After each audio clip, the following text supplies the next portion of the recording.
5, 4, 3, 2, 1, 0. Ignition. Liftoff. My name is Matthew Barnes. And I'm Ty Shad. In baseball, there's a location known as the bullpen, where pitchers can warm up before they take the mound. But it ends up being a place where guys just chew bubblegum, build brotherhood, and talk sports. This show is our bullpen. Just two guys who love sports tackling the big topics. So come join us. There's plenty of room in here. We'd love to have you along. This is The Bullpen on WACW. I'm just going to be like sitting next to the director and producer taking notes upon trying to keep track of the big moments because they film this thing and then they have to edit it all up and then they put it on TV. So it's not live. So my job is going to be to sit in the production trailer and just make notes of whenever important moments happen in the event. But have you all ever watched a drone racing thing? I have never seen drone racing. It's wild, man. It's like they fly these things so fast and they do it through like a VR headset thing. So they're not actually like looking at their drone. They're looking as if they are inside the drone flying it. Oh, that's incredible. Yeah, they have like a little camera that's installed on the drone that like they show from like or on the broadcast. So that's going to be pretty cool. That's like March 4th through 6th is whenever I'm going. I don't know when it'll air, but we'll keep you updated on that if you're out there, bullpen listeners. Yeah, nice. Ty, I have faith in you, man. You're going to kill it. So Sam, how you doing right now? Real quick. You got to move into good, bad, and the ugly. I'm doing fine. Nothing as exciting as Ty, but it's been a pretty good day.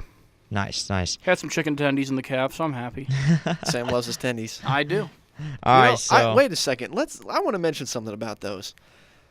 Sometimes they're okay, but sometimes it's just like little nuggets of fried whatever. It's like crunchy. The breaded part? Yeah, it's just fried bread. There's no meat in there. It's like it's horrible to bite into what's supposed to be chicken tender and experience that. I have had that experience sometimes, and I am not pleased with it. We're switching our name to Man versus Food. We're going to the Food Network. We're no longer the bullpen. We're going to start talking about food. No, I'm just kidding. We're going to get to sports. Okay, that's fine. Fair enough. I think that's just the most fair opportunity since we are a sports show. So we're going to go with the weekly breakdowns, kind of breaking down things we saw in the week. It could be whatever adjectives we want. That's how we changed it. I'm going to go with good, bad, and intriguing this week. I threw in the word intriguing just because there's something that kind of I didn't know you had catches that my one in your eye. vocab, man. That's a big word, Matthew. Wow, I just threw you a bone a minute ago. Now you're ragging on my vocabulary. That was a shot. His English, man. That was. I apologize, Matthew. You're very well spoken. He's an eloquent man. All right, you know what? I'm gonna just forget you even said that, and we're gonna go with our good. So my good is. So the All-Star weekend was like, it had its ups and downs. There were some things that I thought could have been better, but there were some things I thought were really good. As far as the All-Star game altogether, it's an All-Star game. I mean, the final score is 178 to 164. Both teams were scoring like crazy. Neither team was really doing much, or much defense at least. And so, it had its ups and downs. It got a little boring at times, but I want to highlight the highlight plays from the All-Star game. There were a few plays that were just so cool that I have to put them as my good. One of them, I'm sure you've probably seen all over SportsCenter or whatever. It was Steph Curry on a fast break, a 2-on-1 fast break with Giannis running on the other side. He throws a bounce or like a pass off the ground, probably goes over the backboard like really, really high in the air. Giannis just comes out of nowhere, gets the thing lined up perfectly with this timing, and just completely crams the thing down. And Giannis levitated to that thing. Like he was in air for like 5 seconds. What's more impressive, the pass or the dunk? I say the dunk was really nice, don't get me wrong, but that pass was like poetry, man. Poetry in motion. The thing could not have been more perfect. I don't know how you do that in the moment. Yeah. Like, unless you practice that, but I wouldn't imagine you would. Like, that is just spectacular like, to hit it just don't like get that. me wrong. The jump and the dunk was nice, but as far as like what he did with the dunk, it was pretty much just a one-hand slam. I mean, it looked cool, don't get me wrong. I think it was the hang time that was Yeah. special The fact about it. he got up there. Yeah. And it was one-handed, too. Yeah, no, but it's still, don't get me wrong, the dunk was great, but that pass was just straight crazy. But so I don't know, I'd go with the pass, but they were both good. I mean, Steph also had a pretty sweet dunk there at the very end. Yeah, no, I didn't think Steph was capable of that. He did like a little dunk contest thing, like threw it up, bounced it to himself, reverse jammed it. Am I right? Yeah, Yes, that was the best dunk was... I've ever seen Steph Curry do. Yeah, I never really think of Steph Curry as a dunker, so it's good to know he has that in his repertoire. Speaking of All-Star game, I think now is an appropriate time to mention I got 2 out of my 3 guesses right. I picked Joe Harris to win the 3-point contest, which he did. He beat your boy Steph. That was luck. Go Joe. No, I'm not talking about Joe Harris winning was luck. He definitely earned that hardcore. I'm saying you getting that was luck because you didn't even know who the guy was. Hey. You didn't even know who the guy was. Okay, you may call it that. I call it insight and maybe even a little bit of foresight. You heard our stats and I was like, you know what? I like those stats. I'm gonna roll with It's them. a gut feeling. Some guys got it, some guys don't. I guess I just know how to pick them. And who else did I pick? You picked Hamidou Diallo That's to win right. the slam dunk contest. That's right. I also picked him to win the slam dunk contest. So And Sam now, picked I one. gotta I'm of them. one mention out of more 3. thing. I think John Collins got robbed in that dunk contest.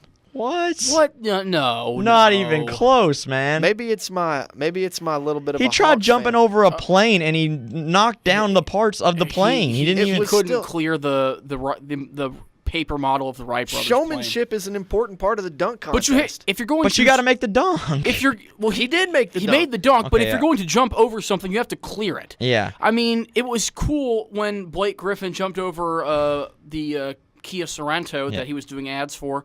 So Well, that wasn't even like a jump over. That was just like it was like I over mean- the bit of the hood. Like that wasn't. He jumped over the center of the car. he jumped over the center of a car with Baron Davis poking out the sunroof. Okay, so I said John Collins getting robbed. I didn't mean as much about the Snoopy thing he tried to do. I was more talking about the one where he threw it off the side of the backboard and like windmilled and reversed underneath it. Like that was athletic. Yes, that's That was an a nice impressive dunk, but was it better he than got anything? robbed. I don't know if it was any better than Miles Bridges' first dunk. Yeah, when I Bridges don't did even the remember dunk what with it was.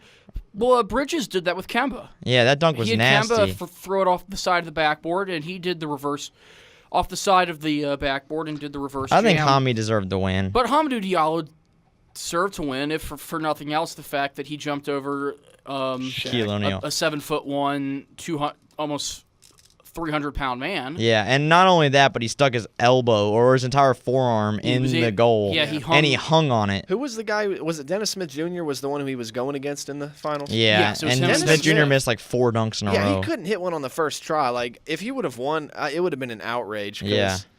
like, Everything he did, he took several Yeah. tries. Every single dunk he did, he missed the first attempt. Yeah. But, it was an all right dunk contest. I've seen better ones, obviously, but it had some cool moments. I've seen worse ones, too. Yeah, I've seen worse ones.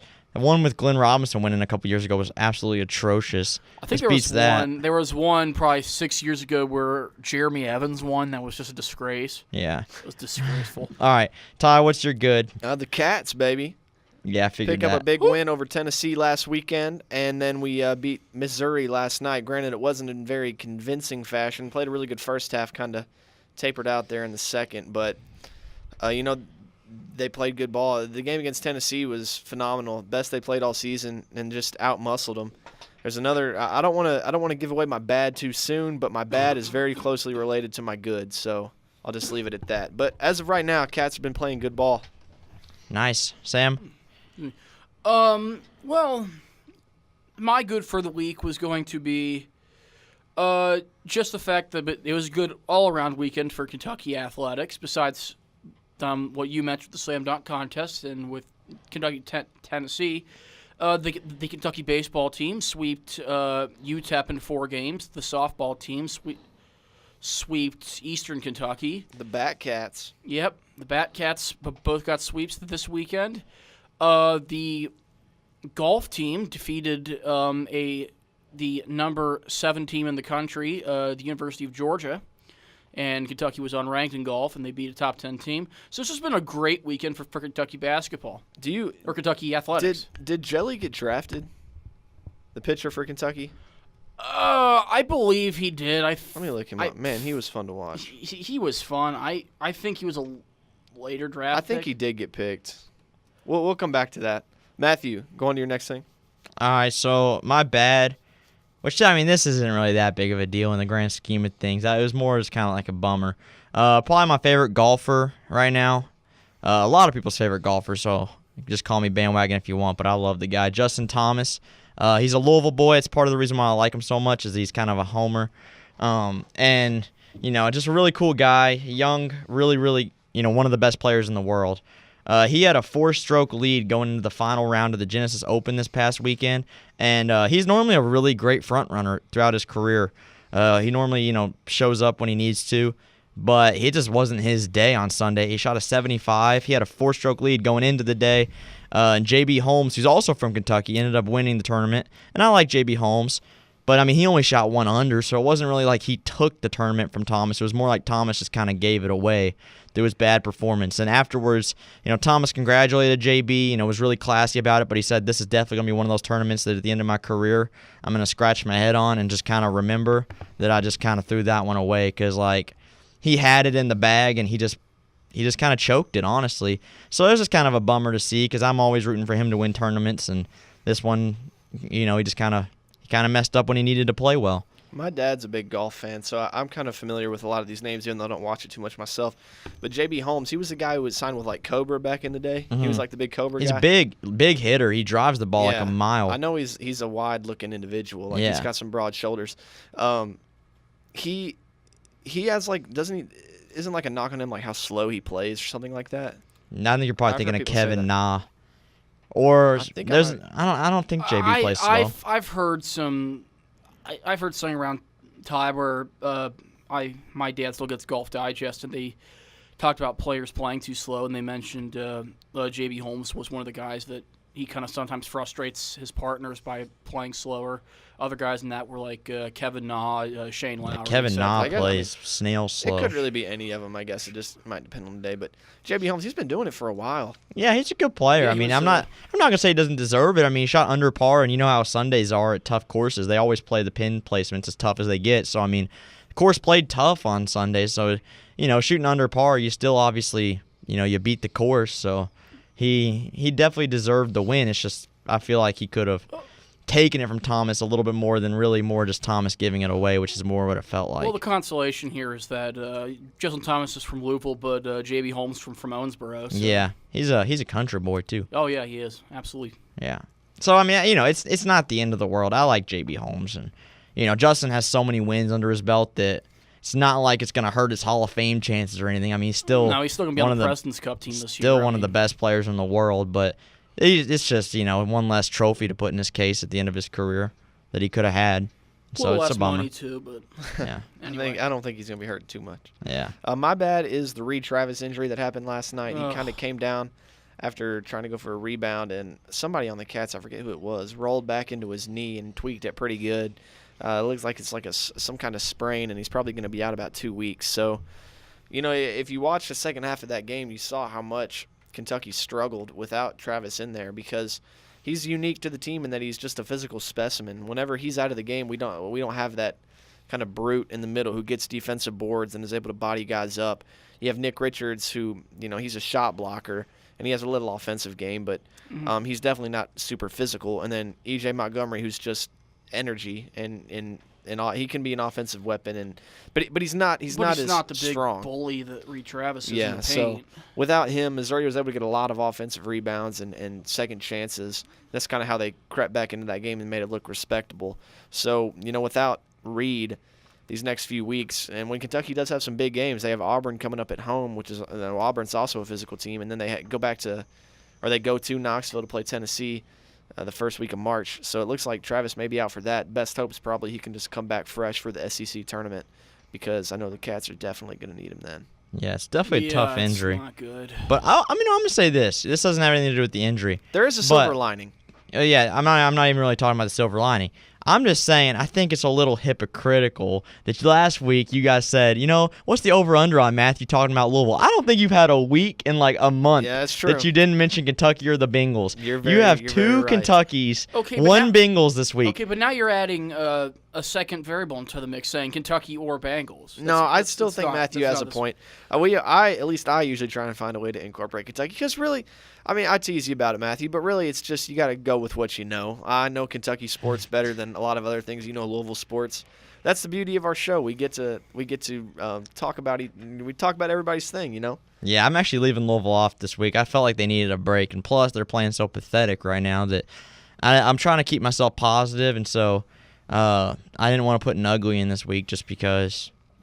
I'm trying to keep it fresh. Well, but let me finish my thought on the Reed injury. Yeah, so keep the it silver going. lining I mentioned is just that EJ and Nick will get more playing opportunities here in this last little stretch of regular EJ's season been playing play. pretty decent. He has, and I think really the biggest drop-off between him and Reed is just the physicality they play with. EJ scraps and he hustles, but he's not as strong and as physical as Reed is. So, them getting more minutes could be beneficial to our team come tournament time. Yeah. It's just a matter of winning games, because the way it is now, we're third in the SEC, and that doesn't give us that first round bye of the SEC tournament, which we usually get. So we're going to have to play 3 games in a row if we are to make it to the championship, which hurt the team with Jamal Murray whenever they got to the tournament, because I think they might have lost their legs a little bit. They got knocked out in the second round. Yeah. One thing EJ can do that Reed can't do, which I haven't really watched a whole lot of Kentucky basketball, so I don't know this for sure. You guys would know better than me, but from what I've seen, at least of EJ, I think he can kind of shoot mid-range and like a little bit more pull-up jumpers, which Reed's pretty much just layups. Like Reed tries to shoot those sometimes, but he's just not very good at it. I think Reed stretches the court probably a little bit better just because of his ability to shoot. EJ can also, once in a while, if you're not expecting it, I think against a couple weeks ago against, I want to say it was Florida, he had a 3 in that game in the second half when we were down. Yeah. Down to kind of, push us, and we ended up coming back and winning that game by 11. But yeah, EJ is a lot of raw talent, good mid-range shooter, good pull-up shooter. For a guy who's 6'11", he's just not physical. He's just not a physical specimen like Reed Travis is. Yeah. All right, Sam, what's your bad? Well, my bad this week is quite a disappointing story. The AAF, which is the new football league, was off to a very promising start until this weekend. You see, the AAF, these guys that are playing in the AAF, are professional football players who need to get paid. The players unionized, as they do in every sport, the kind of their own version of the NFLPA. But suddenly, the AAF, which bragged about their numbers and about their revenue, didn't have enough money to pay the players. Yikes! I know it. So they had That's rough. So they had to take a $250 million loan from. It was the owner of one of the teams. It was from the owner of one of the teams. Was it San Antonio's team? I don't know. I think it was. The guy also owns the Carolina Hurricanes hockey team.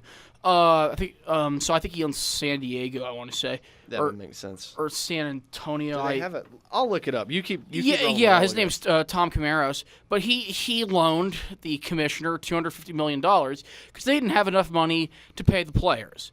Now, if you're going to have a professional sports league, you need to have a plan in place to pay the players. These guys aren't just going to play for free. This is their job. This is their livelihood. If they're not going to get paid to play football, they can't play football, and they have to go get an actual job. But it just speaks maybe to inexperience of running a professional sports league, or poor management, or just general, that they're not, that they kind of hoodwinked the public, talking about their ratings and how much revenue they made. Well, yeah, I think, and it's not good. Well, I think what's been the biggest, what's really opened my eyes is revenue is not solely based on just a number of views you get watching. Because obviously, if it was, they'd be doing fine because they smashed. They beat the NBA records. Yeah, they beat the NBA. It's crazy that you think you see that figure and you're like, oh, this league is already so successful, even though it just started. But in reality, no, man, it's struggling. It's still just hanging on. I think that speaks to the challenge it is to start something like this and to maintain it, even if it is really enjoyable. Yeah, and that's just, it's not bad as it is. I'm not trying to knock on anyone or knock on the commissioner or on any of the teams, but there needs to be some way to pay. It's hard to have a professional football league that's supposed to be kind of a post NFL thing when you're not able to pay the guys. So and have here's where the investment came from. The guy's name is Tom Dundon, and he's just the CEO of the Carolina Hurricanes, like he said. He's not really affiliated with the AAF before this. With that $250 million investment, now he is also the chairman of the AAF board of directors moving forward. So he he bought himself that position. So he it's kind of a pay-to-play deal here. All right. So I think the AAF has no problem with that if it means they get to play another week of games. If it means, hey, we have another week of games, we'll take your $250 million. And you can be chairman of the board of directors. All right, Matthew, let's go to your intriguing. Yeah, so my intriguing is before the All-Star Weekend started, they had this conference. It was like a All-Star Summit or something where Adam Silver kind of spoke on the future of the league. And I didn't see this type of tech coming, but he released this new piece of apparel called like the Smart Jersey. And to be honest, I really don't know what this is going to look like in the future as far as like how it's going to be used. But essentially, this is a jersey that they want to put on teams, but also sell merchandise-wise that fans can buy, that you can change what's on the jersey with your phone. So, like, basically, you sync your smartphone to it, and if you want to change your Warriors jersey to, like, a Jazz jersey, or you want to change your Jazz jersey to, like, a Pacers jersey, you can do that. And so you're not really buying, like, one jersey. You're buying, like, whatever the heck you want. I'm sure it'd be pretty expensive. And as far as, like, on court, they can edit, like, what's on the back. So, like, I could maybe see them using that to maybe put, like, a player's stat line on their jersey. I mean, that's actually possible. Yeah, it's impressive. I do think it's impressive, but I almost wonder, like, is it really worth it? If it ain't broke, don't fix it. Was anybody complaining about the jersey No one was situation? complaining, no. The jerseys right now, actually what the NBA did last year, adding the statement jerseys and having all these teams with these alternative jerseys that look really unique, I think jerseys are actually on the up as far as, like, fans' opinion of them, because there's a lot of really cool retro jerseys and stuff that teams are wearing right now. The Miami Vice jerseys from the Miami Heat are those absolutely incredible. Those are awesome. That would be interesting. Can the jersey that can change all that? Can it change to, like, retro stuff? Maybe. Like, that if I would be wanted really to, cool. could I do, like, the old blue and orange 92, 93 Cavs, or And the... what does it look like a hologram, or how does it look on the... It's just like straight black, and it looks kind of sleek, like almost like a metallic-y type of look. Not exactly. I mean, I'm just based on just what I'm seeing, at least. I mean, I wouldn't say metallic-y, but it's kind of a very sleek look. And is it just like a screen that it gets displayed on, like a green screen kind of thing? No, it's or not what? really like a screen. Like, if I'm wearing the jersey and I, like, touch my jersey and, like, or touch the thing and, like, pull on it, is the picture gonna move with it and look I'm normal? not sure, man. They didn't. I don't know They how had that the could thing work. in a frame whenever they were displaying it, and they were showing it changed the letters and stuff Right. through the frame. So they didn't show, like, the mechanics of how it would work and how it would function as an article of clothing. But I think it would honestly affect, like for fans, I think it would affect them more as far as, I think that this would be a huge merchandise tool as far as, like, a really expensive jersey. Probably costs quite a bit of money. Well, you buy it once, and you have all yeah. 30, and you have the jerseys for all 30 NBA teams. Yeah. And potentially retro jerseys, alternate jerseys. See, I don't really know, like, why. I mean, I know it's cool to have all those options at your fingertips, but if you're, like, a diehard fan of one team, why would you even want to wear another team's jersey? I mean, unless you're, like, a bandwagoner. You could change it to different players on your favorite team. Yeah, you could. Yeah, and then also if you want to do, I'm feeling like I want to do our home jersey. I unfortunately am a Cleveland Cavaliers fan. I could do the old jerseys from 06, 07. I could do the blue and orange ones from the 80s and 90s. I mean, Yeah. There's a lot of potential. there's a lot of potential. That's for why I this. put it under intriguing, because I don't know how it's that's going to work the out. perfect word for it. I would ask, do you think the NFL could follow this mold? But they got way bigger problems on their hands. Yeah, The they do. NFL has a bigger problem on their hand in terms of money. But, just to wrap this up, I do agree with Ty, however, that I don't think the jersey situation is in dire need of reform, that the jerseys are so bad now and fans are just so starved for this that we need to do something out of a Tron movie. But, I'm interested to see how Adam Silver's going to do this. Yep.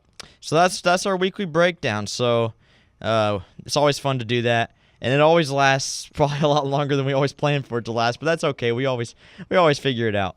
So we're gonna move on. Actually, I don't think I got to talk about my disgusting. Oh, you're right. You're Yeah, right. Yeah, I didn't either. You're right. You're right. Go. Well, My bad. Sorry. you've already called me I got out, so I zoned feel out. a little bad saying this now, but I'm going to go ahead and do it anyways. I'm going to talk on the Bengals. Oh, boy. Just their defensive coordinator search. It's disgusting at this point, really. Everybody they want has been telling them no, and it's Who wants pretty to bad. work for the Bengals? Well, I mean, it's a job, and it's an NFL job, and it's very surprising to see, like, college defensive coordinators turn down the position, which is what's been happening. Now they're leading candidate, and then they announce these things like, oh, the front runner for the job is Lou Anarumo. I can't even say his name, from the Giants. He's the secondary coach.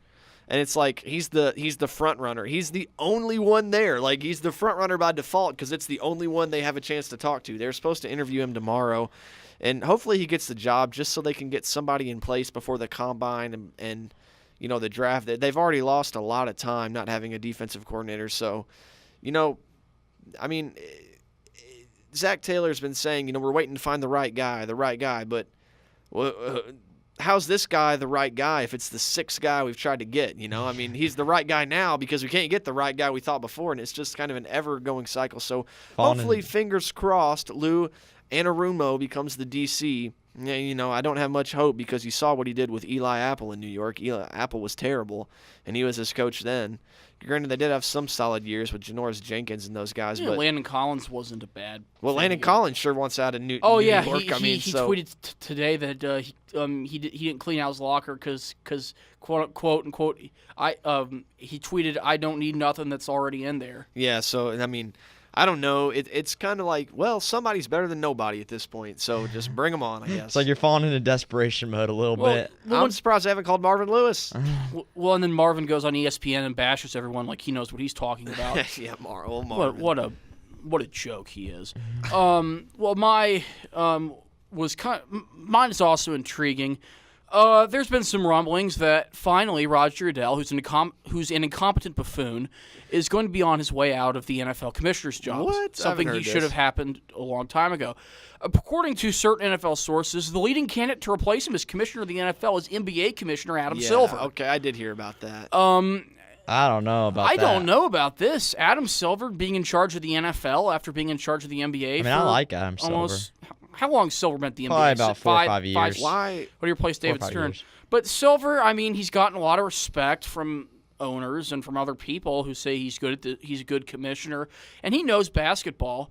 But it's just interesting to hear that so many owners, I believe it was the owner of the LA Rams, Stan Kroenke, and the owner of the Denver Broncos, Pat Bowlen, who really want Adam Silver to usurp Goodell as commissioner. Yeah, well, my thing to that is like, why people love Adam Silver in the NBA? Why would and he obviously sees how people treat Roger Goodell. Why on earth would he want to take this job when he's already got it made?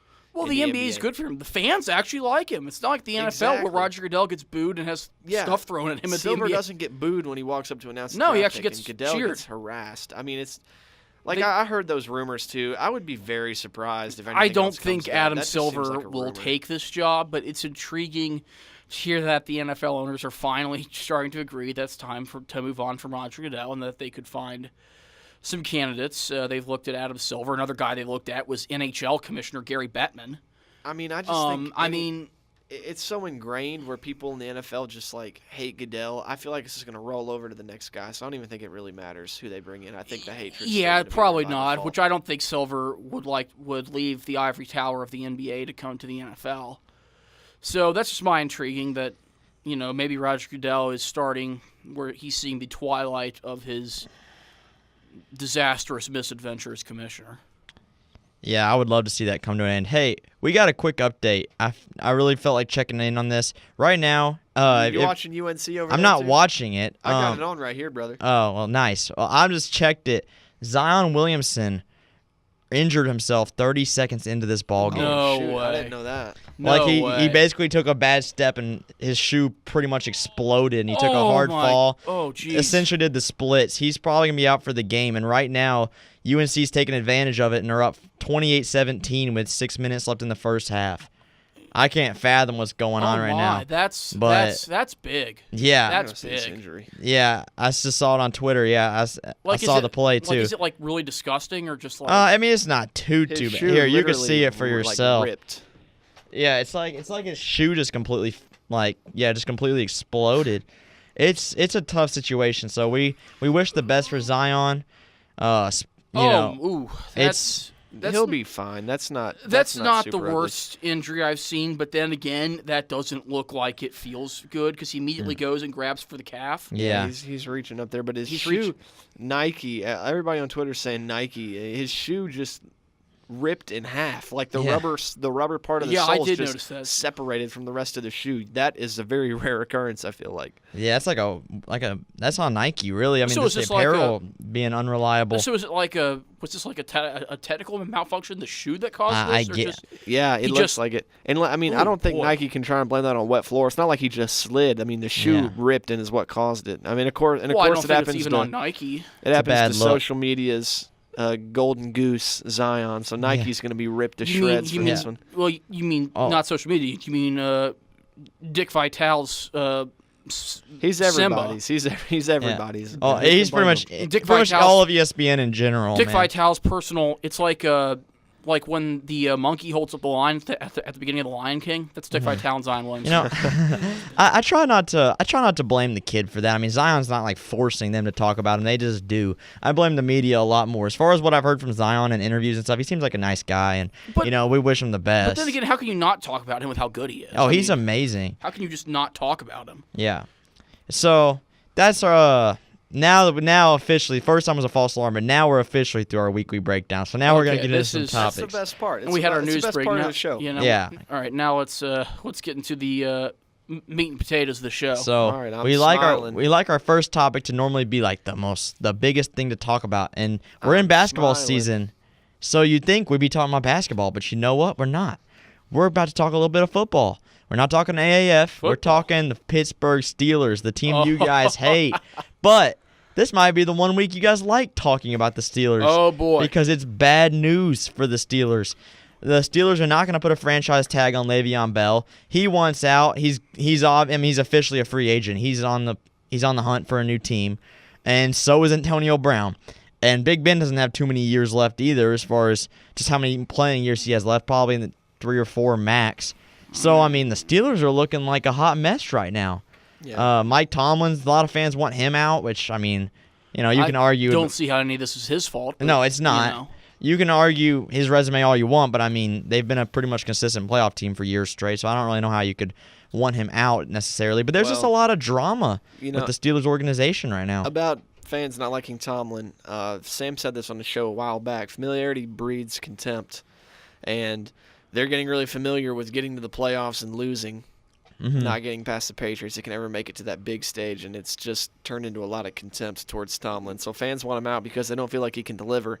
Meanwhile, some other fans are stuck not even making it to the playoffs. Yeah. And they want, whatever that is. But in Cincinnati, the best thing that could happen to us was wholesale change. So well, with the Steelers, this is bad. This is real bad. It's real bad, yeah. This it's, is, it's a like disaster. panic button. What's worse, though, we knew Le'Veon Bell, this was going to happen, but with Antonio Brown and the way those guys have been talking about that organization, they make it sound like it's really bad. Not just like we'd like to play somewhere else. It's we don't want to play here, Yeah. and that's the biggest thing to me. And apparently, according to Antonio Brown, he did a no holds barred interview where he said that Big Ben thinks he's the owner of the team, Yeah. and then he also kind of went in on Tomlin and the coaching staff, and then on the Rooney family, the owners of it, and on that the unrealistic expectations that certain Steelers fans set for this team every year, and he was just tired of it. He wants to go. He's tired of Big Ben. He's tired of Mike Tomlin. He's not too warm on Art Rooney Jr. So I mean, but the degree, and then Le'Veon Bell. Did you guys see his tweet today about 20 minutes? He quoted MLK. Free at last, free at last. Thank God Almighty, I'm free at last. That seemed a little That seems a too bit much. That's a bit maybe a exaggeration, but that's not the sign of someone that's not the sign that they just shook hands and agreed to part ways. This is a sign that Le'Veon desperately wanted out of the Pittsburgh Steelers. Well, and with Antonio Brown, he's not a free agent. They got to try and work out a trade for him. And I just wonder. And if they don't trade him, he'll sit. So Well, I just wonder what the Steelers are going to be able to get for a guy like that. Obviously, he's a supreme talent, but I wonder if other teams are seeing this and they know, we got leverage on the Steelers now because they got to deal him or else he's not going to play. Or else he'll we hold don't out, have so to yeah. give as big an offer now because we know they got their hands tied. yeah. Yeah. So I think that's going to be So you keep very Brown and interesting he to holds watch. out, or you trade. Personally, and I made my prediction on Twitter. about what's going to happen to Antonio Brown. My prediction, and I want you two to hold me to this and call me out if I get this wrong. The Green Bay Packers are going to trade their first round pick, the 12th overall pick, for Antonio Brown. And Antonio Brown's playing with Aaron Rodgers. Their receiving core with Aaron Rodgers and Devontae Adams. That would be disgusting. I mean, yeah, I just don't know how Antonio Brown can be happy again. I don't know what's going to make him happy, because he was on a winning team with a good quarterback and a lot of support around. It was just fans personality. It was just a personality difference that he thought he wanted to be the star. But I mean, he's not going to. Aaron Rodgers is a star, but Aaron Rodgers, maybe they'll actually get along, because apparently he really thought Big Ben thought he was the, Ben Roethlisberger thought he was, the. That is a toxic attitude that you don't want in your locker room. Yeah, it almost reminds me of OBJ a little bit, Odell Beckham. It's worse. It's worse. You think OBJ. I'd say it's probably similar. I think it's arrogant. worse. It's just OBJ hasn't done what Antonio Brown's done. He's not demanded to trade. He's not tweeted out all these crazy things. Yeah, but every single game he's causing drama. Where Antonio Brown just started recently doing this. He's leaving on the last play of the first half. He's walking to the locker room early. But OBJ has not done that. Yeah. Just leave the field, leave his teammates. Has Antonio Brown boxed a kicking net? That's different. I'm just kidding. That's passion about the game. I was just joking. That was just a joke. That's something different. But Antonio Brown, he's gone to Twitter. He's gone to, I think it was GQ magazine, to talk about that he hates Big Ben, he hates Mike Tomlin, he hates the OBJ Rooneys. has never spoken out against Eli like that. No, he's never. He hasn't. Apparently, there's leaks in the organization that the players are turning on Eli, but he's never gone to a magazine to say that Ben Roethlisberger thinks he's the owner, or to say that Eli Manning thinks he owns this franchise. Yeah, but Antonio Brown did. Yeah, but not really many guys. To me, say that's just pure narcissism. But Antonio Brown is such a supreme talent that teams are going to take the bait and try to get him. Yeah, it's not like no one's going to trade for him. People still want the guy. Talent gets you jobs. Kareem Hunt got signed after the domestic violence thing. Which is a testament to his talent or the. So I'll just drop. It's a shame. I would say that going against your own team is it should not be. It shouldn't be as big a factor as domestic violence. I think domestic violence should be held in much higher regard. It's a despicable act. As what Kareem Hunt did was despicable. Puts a player not on a roster. Like if that happens, you should not be able to roster him. And, that's a whole different. That's a whole different story. Yeah, but that's a can of worms. I think we all agree with that. But we just know that if we keep talking about that, we'll probably be going till the bottom line here is that Antonio Brown, in my opinion, if I was a Steelers fan or one of these other players, like if I was Alejandro Villanueva or Ramon Foster, I wouldn't be happy with Antonio Brown right now. I think Antonio Brown is being a narcissist. He's being a baby. He's being a baby and is also a narcissist. Real quick, I want to bring up another rumor I heard in the NFL today and just talk about how much I dislike the person who put this out there for the reasons they did. So Colin Cowherd on his talk show today, he starts spewing, how he does. And he brings up this idea that he says he claims he has a source, but really he says watch out for Russell Wilson going to the Giants. No. And no, listen to the rationale he gave. I even entertained it to watch the 4-minute video I saw on Twitter. This is his first reason. Sierra really likes New York. It's an entertainment industry, and Seattle's not. He goes straight to Russell Wilson's wife. I'm not saying that that's not important. That may be true.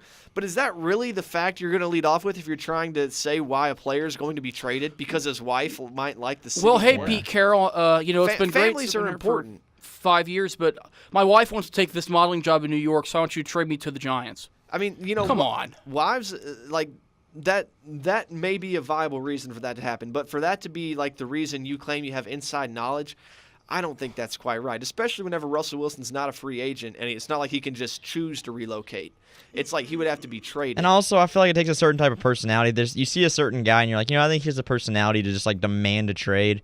And I just don't know if Russell Wilson's that type of guy. I think he's like a loyalist, like someone who, he might jump in free agency maybe if he's a free agent, but I don't see him being the type of guy to storm into his locker room and be like, hey, trade me now or I'm leaving. I just don't see that, and I don't see that in his character. And then Coward even went on to say, like, there's stages in lives where you want to be the hero and the Super Bowl winner, and Wilson's already been there. He's just being a homer.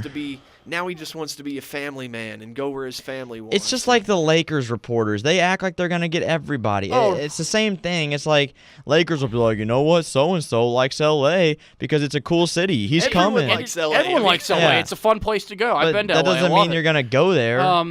But no, it's not like – but the Lakers, it's different. It's like, we can confirm that – the Lakers are going to get Paul George, Kemba Walker, Klay Thompson, and Klay Thompson, and Kevin Durant, all in free agency. And Boogie Cousins. And everyone. That's just wish casting. They end up with like a couple second-round picks and KCP. Yeah. They get nothing, but they always act like they're going to get something. But they're also going to get Paul George, Anthony Davis, Boogie Cousins, half the Warriors team, along with I saw someone tweet a picture of like Team Giannis at the All-Star game, and someone like subtweeted that and was like, future Lakers roster next season. I'm like, shut up. Like, it's never going to happen. You actually think Giannis is going to the Lakers? You're out of your mind. Yeah, we're jumping sports. But okay, that's pretty much it for the Steelers. But real quick. Favorite in the division? Cleveland Browns. It seems pretty obvious if you ask me. No, I would not say it's obvious. I think that's ridiculous. Now, you could say Cleveland. I'm not going to like say that's ridiculous, but how can you say it's obvious whenever they're going to have the same roster that they had last year? Baker Mayfield is the future of the National Football League. Does the Cleveland's defense hold a candle to the Baltimore Ravens defense? Yes, absolutely. You got Myles Garrett, Denzel Ward. They have talent, yeah, but I mean, did that talent like solidify? They were like the 15th best defense last year.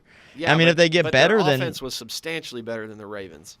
The Ravens had the Ravens offense. Ravens also had one of the worst OCs in the country that they now just got rid of and now upgraded to a quarterback's coach. Who actually knows how to coach scramblers. He coached Colin Kaepernick back when Kaepernick was good. Here's what's going to be the measuring stick for the Ravens season. How do teams adjust to Lamar Jackson? And the Ravens were hot. They won a lot of games last season to make the playoffs. And a lot of it was on Lamar's first time playing an opposing defense. And I think a common trend with scrambling quarterbacks, especially unique guys like Lamar, is you'll see him one time and you won't have a specific game plan for him. You won't have much tape on him. He's able to, do what needs to be done to win the game. Second time around, we saw it in the playoffs. The Chargers had a game plan for him, and they shut Lamar down. I think that could be something we see. But granted, he's going to have a whole offseason of work. With you mentioned a new offensive coordinator to work. I just think they need more done to that offense, though, than just what they have. I think they need other threats than Lamar Jackson. Yes, I understand the offense was terrible against the Chargers.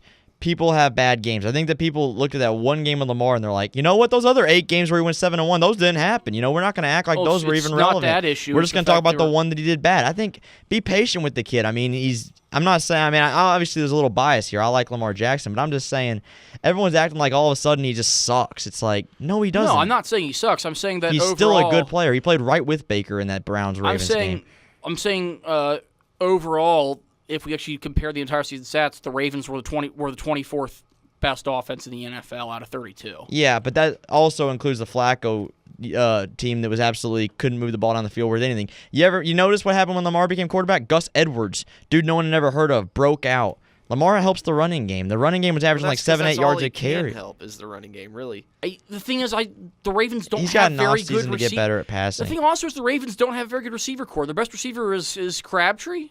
Yeah, Crabtree's not terrible. He's not terrible, but your second Lamar best, likes throwing to his tight ends, and his tight ends are playing great. Your second best receiver on the team is Willie Snead. Look, I'm not arguing that they got John Brown. I'm not arguing. Okay, John Brown's okay. I was actually going to agree with you guys that I would probably put the Browns as the favorite. What made me argue you guys is you said that it was obvious, like no question. I'm like, how are you going to say the team that went the Browns have the same roster, the team that beat them last year and went to the playoffs? How are you going to say that they're not the favorites? That'd be like saying the team that wins the East this year is not the favorites next year whenever both teams have the same team. It's like you have to beat the man to be the man, don't you? I mean, how can you just say all of a sudden... I still think the Browns are going to be the clear-cut favorite going into this year, Browns, even if the Ravens did beat them last year in that final game. But the thing is, there's a certain level of the Browns that I think, and this may sound silly or stupid, but to me, I think this helps. The Browns, for the first time in over a decade, have something to play for. When they walk into week 1 next year. It's not like, oh, here's another season. Well, maybe we'll win 2 games here. No, this team is saying, and these players are saying, we can make the playoffs. We can get to 10 wins. And they're not tweeting laughing emojis during training camp because Hugh Jackson and Todd Haley are incompetent. Freddie Kitchens, Kitchens, and He's going to be a and good coach. Todd Monken and Yeah, they got a really good Steve roster. Wilkes are. Oh man, they got such a good roster. I mean, No, they have a good roster. And they have a great coaching staff. I'm They got just three saying. great minds. I'm just saying, I've seen teams turn around. I mean, the Sixers turned around their franchise. I'm not saying the Browns can't do it, but this is a team that has been a laughingstock for a decade. And until they show me that they're officially there, that they're officially great, I'm not gonna pick them to win the division. Well, I am. The And Browns a are going clear 11-5 cut. next year. Matthew, you've been a Ravens fan for 11 months, man. Come on now. I'm legit trying to be objective here. I'm just saying you guys are acting like Browns fans. I'm just saying, how can you act like the Browns are all of a sudden like the gods of the NFL? This is They're still not the the Browns. gods of the NFL. That still belongs It's to not. No, it is not still the Browns. I don't think They're that's not fair to still say the at all Browns. No, anymore. this is not Brandon Whedon or Johnny Football, that goof, or any of these legit. other Yeah. goofs that have played quarterback for the Browns. Baker Mayfield, for the first time since probably Kelly Holcomb in the early 2000s, or Tim Couch even, the Browns have a future guy that they can look forward to and say, this guy is going to be the future of our franchise. If you guys pick the Browns, that's fine. I'm not saying you can't. I'm just saying I feel like you're being a little disrespectful because, the Ravens have been to the playoffs winning. They're the only team that's actually given the Steelers a run for their money in this division in the last decade. Oh, that's not true. No, Okay, the outside Bengals of- won the Bengals won the division in One more year. times. No, they've won it more times than the Ravens have in recent years. The Bengals have won the division 3 times in the last 10 years. The only other team that has won it multiple than the Steelers have won it, I think, 6. And the only other team that's won the division in the last 10 years outside the Bengals and Steelers was the Ravens in 2012. We'll fact check that. You might be right. The I'm Bengals just went to the playoffs 4 or 5 straight years. The Bengals I'm won the just division saying. in 2009. who's got the better offense? Okay, I'll give you Browns. Who's got the better defense? Give me Ravens. I'm still going to The Ravens have in every single statistical metric, they are in the top 5. How can you not say the stats back up the Ravens? Their they have a better defense- defensive line. Matt. Yeah, they There's do. a lot more they have talent. better The Browns have. linebackers. There's Steve Wilkes can unlock more talent than John Harbaugh can, and I think the Browns are going to be a top 10 defense, and I think I think the Ravens will make the playoffs. I really do. I think the Ravens are a wild card team. I think they probably go 10-6 and make the playoffs, and the Browns win the division at 11-5. That's my prediction. So beating them by 1 game is clear cut. Well, You're talking like it's going to come down to the final week. It's enough to win. Okay, well then we're not even disagreeing there because I said the Browns definitely have a chance to be the favorites. Okay, I'm just I don't saying it's even know why not we're clear arguing, so- cut. Okay, all right. I think Browns are going to go 10-6, Ravens 8-8, Steelers 7-9, Bengals 5-11. So the Ravens with something the like same roster, a better coaching staff is going to do 3 games worse than they did last that. year. Yeah, because teams are going to have Lamar pegged more than they did this year. The Ravens' schedule is not. Sorry, Well, Mr. we'll Lamar come- Jackson. we'll You come can- back in a year. I'm sure that one hurt your soul to hear that. We'll come back in a year. No, I'm just saying. Yeah, this is brutal. I'm just saying we both This put is- hot takes out there. I cannot wait a year from now to just see how this plays out because My prediction is. I think it's just pretty disrespectful. Here's my prediction from the Saul. The Bengals aren't the worst team in the division. The Pittsburgh Steelers are going to 5-11 next year and are 4th in the division. That's very possible. I wouldn't be upset. That's at my that, prediction. Is the Steelers are probably going to go 4-12 or 5-11. They still have enough talent to be competitive. James Conner's a good back. Juju Smith-Schuster is a great receiver. Big Ben's still got a couple playing years left. They're not a dumpster fire. But there's some more behind. I think Ben's going to. Personally, I think Ben's going to get out of there before the draft. I think he's retiring. So.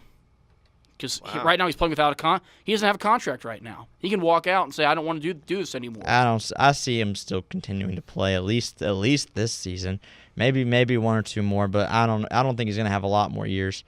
We gotta move on. As far as NFL goes, we got the combine coming up here soon in the draft, but a lot of rumors are circulating until then. Free agency is starting up soon.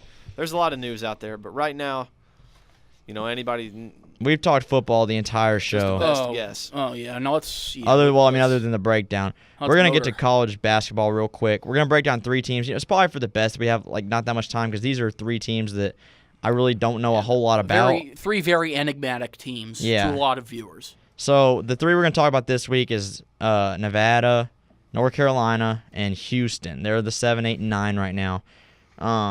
So let's start with Nevada. They're 7.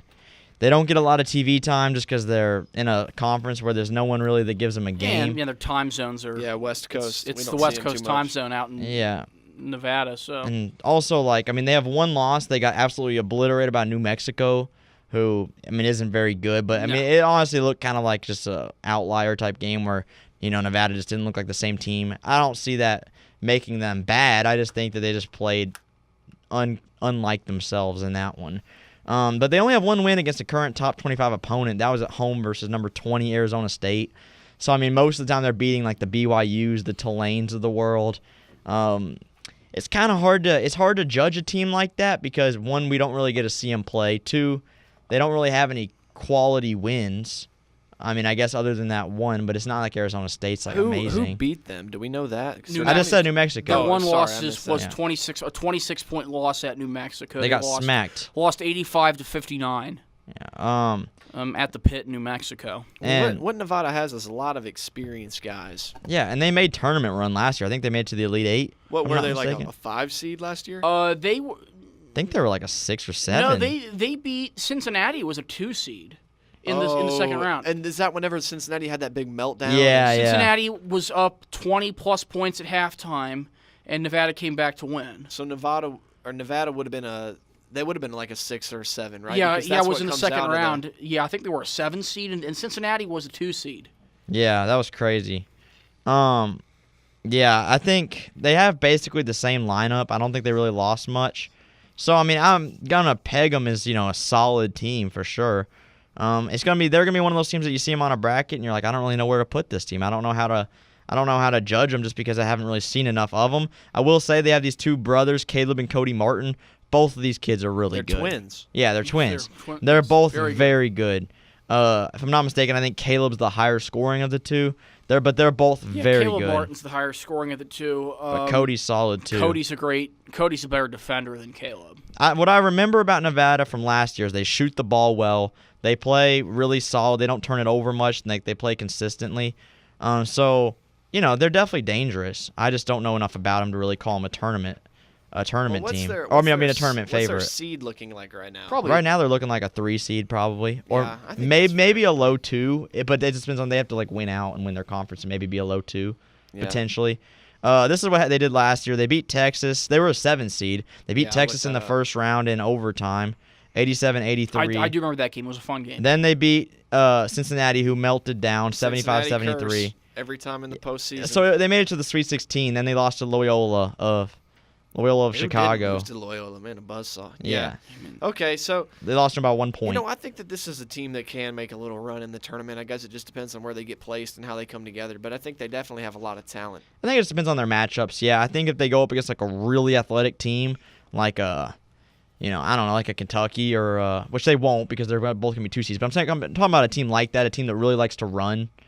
Maybe like someone like a Texas, some team like that, they could potentially be in an upset type of category. Because I just don't think that they're an insanely athletic team, but they do play good balls from what I've seen. I think a team like Clemson or Virginia Tech could give them fits. Yeah. Like a low ACC team that'll sneak into the tournament as a 7 or 8 seed. Mm-hmm. Or a 7 seed, probably. Yeah, that's a good call.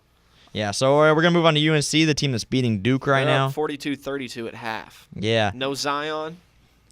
I don't Looking like a little bit of a problem for Duke. Don't get me wrong, UNC's not terrible, but I think they're a little down this year. I don't have a whole lot of faith in them. They have some losses. The first time I saw them play was probably back in November, and they got absolutely manhandled by Michigan in Ann Arbor. Yeah. An unranked Michigan team, and they were ranked. I think UNC was ranked like 4 or 5 when this game happened, and Michigan just pummeled them by I think 18. They've had a couple just absolutely disgusting games. They didn't play good against Kentucky. They No, absolutely they played couldn't. horrendous against Louisville Oh, no. at home. They lost by 21 to Louisville at the Dean. Yeah, so I mean, it's like the thing I've noticed with them is you don't know what team you're gonna get. It's like which UNC shows up. But then they 'Cause- played a UNC, and They beat Gonzaga. I don't mean to pick on That's Louisville. a really big win. But yeah, Gonzaga was their best game of the year by far. But they looked pretty good against Louisville at the Yum Center. They when did. They They played played a lot very better solid game. against us. They have athletes, but I just don't think they have a single guy on their team that I'd say is consistent. No, I mean- the most talented player is going to be Nazir Little, but He's the most talented, yeah, but Nazir his Little is consistency is questionable. he's a complete toss-up on which guy shows up. You have no consistency with him. I'd say probably their most consistent player is probably Cam Johnson, but even he has a goose egg every now and then where he just doesn't play well at all. Yeah, Luke May's sometimes good. He's on He again, rebounds off, well. He's on again, off again with his shooting, which was his big I just thing. don't have a whole lot of faith in him. I mean, I think they have enough athletes and enough athleticism and running and gunning of potential to beat a lot of teams. But I think if they play a team that's similar to their style that just has more seniors and better players, I don't see them going that far. To me, they're like a Sweet 16 team. I think they may be losing the Sweet 16. I don't see them going that far. Last year in the tournament, they got absolutely decimated by Texas A&M in the Sweet 16. So it's just I don't know which UNC shows up in the tournament. I mean, I trust their program's history and Roy Williams and what he's capable of doing with them, but I don't think they have a go-to guy this year that they can just guarantee to get him buckets. Which in the past was Joel. They'll be a 2 seed. Which in the past their go-to guy was like Joel Berry. Yeah. And Kennedy Meeks or someone like that. All right, and then for this last one, I'm just going to claim ignorance. I honestly know nothing about Houston. I don't. I know last year. Good. I know they. From what I've seen statistically and Ranked stuff, they're pretty good. 25-1. But I know last year they had this kid in the tournament. His name was like Rob Gray. Kid was a stud. I think he averaged like 36 in the tournament. Yeah, but I remember Rob. Yeah, we talked about him on the show. Yeah, but he's not there this year. So I mean, I'm surprised that they were able to keep wins. up. They've beaten LSU. Yeah, they did beat LSU. It was earlier in the season. It wasn't like LSU's as hot as they have been, but LSU's really turning some heads now, and they got a chance to turn them even more against Tennessee here coming up pretty soon. But they play in the American Conference, so it's not like they have great competition. But like they play decent teams. Cincy's probably Cincy's ranked 25th, or they did beat Cincy. They did beat them. That's probably their biggest conference foe. And yeah, like LSU's a big win. They beat Oregon when Oregon was ranked 18th, but I don't think Oregon's much of anything now. Yeah. So I mean, they're 25-1, and they score well. They're probably going to come in at what? Probably like a 3 seed. Something like that. I'd say so. The main thing is their coach is former Indiana coach Kelvin Sampson, who was fired after Indiana kind of pled guilty to recruiting violations in the Eric Gordon recruitment, and Sampson was responsible for that. But Sampson, I mean, he knows what he's doing. He got Indiana to a Final Four when he was coach. Otherwise, I mean, they got 2 guys. Corey Davis Jr. averages 15.7, and Armani Brooks averages 14.1. Those guys kind of carry the load. They're both guards. They really do a lot for them. They're bigs. I think that might be where they lack. Their the most. bigs are not. Just kind of reading a scouting report right now. The main thing that the scouts are agreeing on is that their bigs are going to be a weakness worth exploiting. I mean, I'm not going to say that they're a title contender. I'm not going to say that they're not. From what I hear, they're definitely worth marking down on your brackets as a potential contender. But I don't know. Only American team that does well in the tournament is UConn. Yeah, I just don't know about them. I mean, they've only lost 1 game this year, and that was they lost 73-69 to Temple. I'd have a lot more faith in them if they had Rob Gray still. That man was good. Robert Gray was a very good player. But, yeah, a lot of people agree that their big men aren't very good, and if you basically come at them with size, say, in the way Kentucky might, I mean, you could probably, you probably take care of them as long as you play the guards well and just post them. Houston's a really good defensive team. They only allow 60 points a game. That's 5th in the nation, so that's kind of where they plant their flag, I guess. Yeah, I mean that's a good antidote to win tournament games. So I mean, we'll see, man. Anything can happen in March. Yeah, I don't know. We're coming off a season where Loyola Chicago was in the Final Four. So. Yeah, and honestly, this season has so much parity where the Blue Bloods, even though they're still good, I feel like the Blue Bloods are probably more vulnerable than normal outside of Duke, I'd say. Yeah, Duke. But like this is a year where it could very well be another Loyola or another 11 or 12 seed that makes the Final Four because this year is just that much of a toss-up. I mean, normally you have 5 or 6 teams that are just kind of on another level. I don't think you have 5 or 6 that are on another level this year. You have 5 or 6 that are really good, but then are they like head and shoulders better than the 7 through 15 teams? Not really. So I mean, it could be just about anybody this year that moves forward. So who knows? Who knows? Houston could be that team. So we'll see. So now that we're talking about Cinderellas, though, there's two teams you really should keep your eye on if you're Cinderellas. Buffalo, Yeah, Buffalo's who's a top dangerous. 25 team, and this may sound far-fetched, but maybe I have the gift of foresight. Mark down South Dakota State as a team that could be the Loyola Chicago of this year. Yeah, that'd be Well, interesting. we'll probably get to talking about them later, but Yeah, we got to wrap up. We're a little over. But that's cool. We've been doing that what we lately. We do. just have so much to talk about. Not really all that regretful of it. We'll be fine. But thank you guys so much for listening to us. We really appreciate it. We just like to have fun in here. And this week, we had a lot of debate, a little bit of a disagreement this week. But that's healthy for a show like this. So we're all good. But we had fun. So thank you so much for listening. I'm Matt. I'm Ty. I'm Sam. Just a quick shout-out. Happy birthday to my Aunt Veronica, 91 years young today. Hey, happy birthday. All right. Well, thanks for listening, guys. We'll see you guys next week. See ya.